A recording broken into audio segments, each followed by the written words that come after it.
চমৎকার একটি প্রশ্ন। বর্তমানে আমরা দেখতে পাই যে যখনই কোনো পূজার উৎসব হয়, অনেক মুসলমানরা, অনেক ছেলে মেয়েরা, এমনকি অনেক ভবিষ্যৎ নেতা হওয়ার ইচ্ছা যাদের, এরা পর্যন্ত মন্দিরে গিয়ে তাদের কাছে দোয়া চায়, আশীর্বাদ চায়, ওখানে গিয়ে স্বাগতম জানায়। আচ্ছা, পূজার সময় কেন তাদের মন্দিরে গিয়ে এভাবে ভোট চাইতে হবে? এটা তো বাড়ি বাড়ি গিয়েও বলা যায়। আবার অনেক যারা মুসলিম ছেলে মেয়ে রয়েছে, উঠতি বয়সী রয়েছে, কেউ বন্ধুর ফাঁদে পড়ে, কেউ বা ইচ্ছায় অনিচ্ছায়, তারা মন্দিরে গিয়ে পূজার সময় সেখানকার যে অনুষ্ঠানগুলো সেগুলি তারা উপভোগ করে।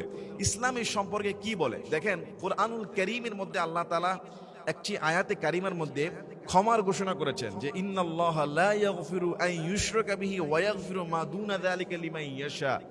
এই আয়াতে আল্লাহ বলেছে সব ক্ষমা করে দিব, যত রকমের গুনাহ আছে আমি আল্লাহ মাফ করে দিব, চাইলে মাফ করে দিতে পারি। কিন্তু এটা আল্লাহ অ্যাডভান্স জানিয়ে রেখেছেন, শিরিকের গুনাহকে আল্লাহ মাফ করবেন না। অর্থাৎ আল্লাহর সঙ্গে যারা অংশীদার করে, অন্য কাউকে সমকক্ষ মনে করে, এইটা আল্লাহ তাআলা কখনোই মাফ করবে না।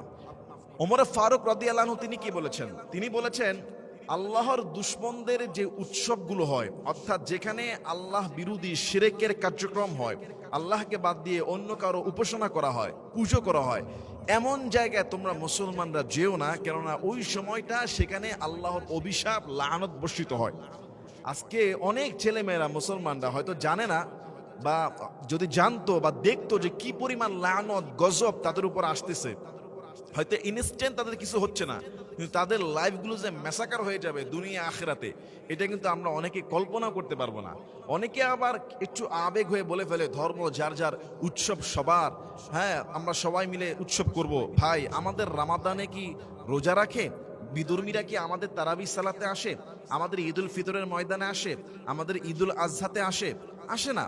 প্রত্যেকেই প্রত্যেকের বিষয়গুলো নিয়ে আলাদা থাকে। আল্লাহ কোরআনে বলেছে ওমাই ইয়াবতাগি গায়রাল ইসলামি দীনান ফালা ইউকবালা মিন ওয়া হুয়া ফিল আখিরাতি মিনাল খাসিরিন। যারা ইসলামকে বাদ দিয়ে অন্য কিছু তালাশ করবে, সেটা কবুল করা হবে না এবং তারা ক্ষতিগ্রস্ত হয়ে যাবে। এবার আসুন, অনেকে বলে হুজুর আমাকে অমুসলিমদের বিবাহ, আকিকা বা বিভিন্ন অনুষ্ঠানে, ওরা তো আকিকা করে না, জন্মদিন আমাকে দাওয়াত করা হয়েছে, আমি কি যাব? এরকম আমার কলিগ হতে পারে বা আপনার ক্লাসমেট হতে পারে।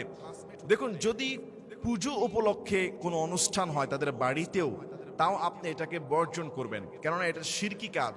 শিরকি উৎসবের শিরকি খাবার, শিরকি আয়োজন, শিরকি সহযোগিতা সবকিছু লানতের অন্তর্ভুক্ত, তাদের জন্য তারা করবে। কিন্তু আপনি লানতের অভিশাপের অন্তর্ভুক্ত হলেন।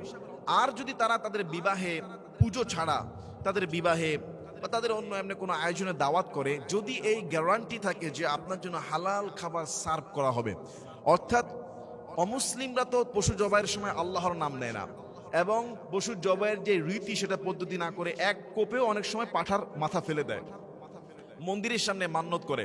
তো এইভাবে যদি পশু, যদি হারাম পশু আপনার সামনে দেওয়া হয়, আপনি তো কসমিন কালেও খেতে পারবেন না। সতর্কতা বশত যদি আপনার কোনো গ্যারান্টি না থাকে যে এখানে আপনাকে হালাল খাবার দেওয়া হবে, অনেক অমুসলিমরা বলে দেয় তোমাদের জন্য মুসলিম বাবুর্চি বা জবাইকারী মুসলিম হবে এবং হালাল মাংস প্রোভাইড করা হবে, তাহলে আপনি সেখানে যেতে পারেন। তবে সতর্কতা বশত এড়িয়ে চলা ভালো, যেখানে গ্যারান্টি নাই বা হারাম খাবার আপনি খেয়ে ফেলবেন। এজন্য অমুসলিমদের দাওয়াতগুলো খেতে গেলে খুব সাবধান, সতর্কতা, আগে ইনশিওর হতে হবে আপনার খাবারটা হালাল কিনা এবং এই উৎসবটা কি উপলক্ষে। যদি কোনো প্রতিমা উপলক্ষে, কারণ তাদের তো প্রতি মাসে এক একটা বিভিন্ন উৎসব থাকে, পুজো থাকে, বা বড়দিন বলেন বা আপনার বৌদ্ধদের দিন বলেন, যে কোনো দিন বলেন, এইসব উৎসবে যাওয়া সম্পূর্ণ হারাম, সম্পূর্ণ শিরক, এবং তার ঈমান নষ্ট হয়ে যাবে।